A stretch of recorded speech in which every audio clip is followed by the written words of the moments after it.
Jake Dicker, the head coach, is calling their offense the Cougar Raid. It's a different look of the air raid, more balanced. What have you seen from it just preparing for it? Yeah, a lot of 10 sets, a lot of receivers. A lot of receivers in their sets. Definitely different than last week, right? But it presents a new challenge for us, and one that we feel like we can handle. It's going to be a lot of discipline, and it comes down to, I mean, at the end of it, right? We can scheme it up as much as we want, but it comes down to being able to win your one-on-one at the end of it. So I'm excited for that opportunity. How much have you felt like this team's improved in winning your one-on-one from week 1 to week 2 and then week 2 to week 3? Yeah, night and day, really, since even a few weeks ago. And that's what I'm so excited about, playing on this team, is the rapid improvement that we're making. But that's got to keep going, because if we can keep doing that, then I mean, obviously we got to take it 1 week at a time, right? But you can kind of foresee a pretty successful future if we can continue to improve. How do you explain the rapid improvement? Is it just changes in practice, guys buying in? How do you explain that? It's the culture that Coach Lanning brought, honestly. And obviously it takes a while, first-year head coach, for all the guys to really trust and believe in it. But then you get your leaders, your players that are leaders on the team, believing in it and embracing that culture. And the growth mindset really is what he preaches all the time, right? So when you get guys doing that, then everybody gets on that page, and you see, oh, this is working, right? So and now it starts to really take off. So I would say, yeah, definitely Coach Lanning. Is there anything with this Washington State scheme that is similar to what you've seen before? Like, what do you compare it to? Yeah, we've seen, I remember playing Washington State a couple years ago up there, and it was, similar to, 10 personnel and have guys super wide. Maybe I can compare it to Ohio State a little bit, but it's a good attack. Good offense, and we got to be, on our best, play our best to be able to stop it. How do you feel like the defense as a whole over the last 3 weeks has started to learn the scheme a little bit more and felt more comfortable on the playing field? Yeah, like that goes back to that growth mindset and constant improvement. Like, after the Georgia game was the same thing we did after BYU, right? Obviously, very different result, but it was right back to the drawing board and understanding, okay, what are the weaknesses? Obviously, we had a lot more to fix, that week 1, but that's all it is. Week after week, we go to the doctor. That's what Coach says. What's sort of the next step for you guys? Is that sort of just building on that consistency of the program? Yeah, it's details, honing in on little things, and as you start to eliminate weaknesses, I guess, turn them into strengths. You got to continue to work on those strengths, right?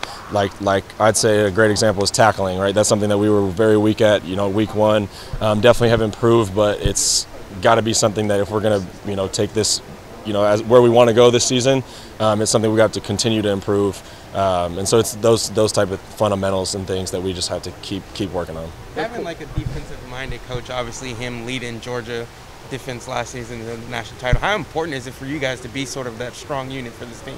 Yeah, I think it's definitely important. Obviously, focus is more on defense with that defensive-minded head coach, but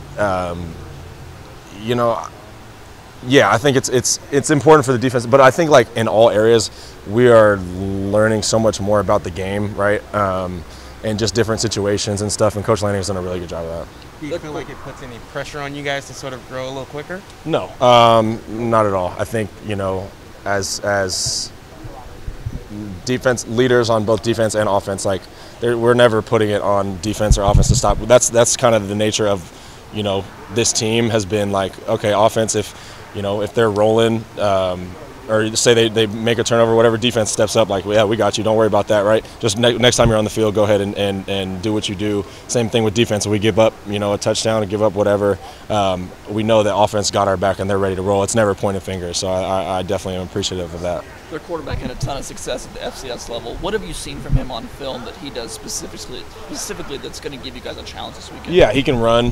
He's a real good athlete, can scramble, gets the ball out really quick, right? Has a quick release, and so that's something we definitely know. You know, he presents a lot of challenges. He has a great arm, but we think we can, you know, confuse him a little bit, give him some different looks, and you know, ultimately, if you can mentally and physically assault a quarterback, it makes it tough for them to play all game. Usually, when a team opens league play on the road, one of the questions is, how are they going to handle step up in competition and on the road, yada yada. You've played 2 ranked teams in non-con. How much do you feel like that's helped you guys for the league play now and for the environment you're going to face on Saturday? Yeah, you know, that experience definitely is helpful. You know, being there before, but that's where, like, for a lot of the new guys, you know, that maybe haven't played a road game. I mean, obviously we played at Georgia, right, which is a little bit of a different environment, but this is going to be hostile. And so it's up to, you know, the leaders on the team to be able to, you know, if anything gets out of hand, and they're going to make big plays, we know that that's going to happen. But to be able to quickly right the ship and keep, you know, stay level, right, rather than getting on the highs and lows like a lot of teams do on the road. Marvell's been putting up big numbers for a long time in this league. What do you see from him that makes him a difficult matchup? Yeah, he's a great receiver. You know, experienced guy. I think 6th year, right? You know, has speed, good routes, does a good job of changing up his routes. Not always going to give you like the same look. You know, probably experience, I would say, the most thing for that group, and just a reliable, you know, both downfield threat and quick game threat for him.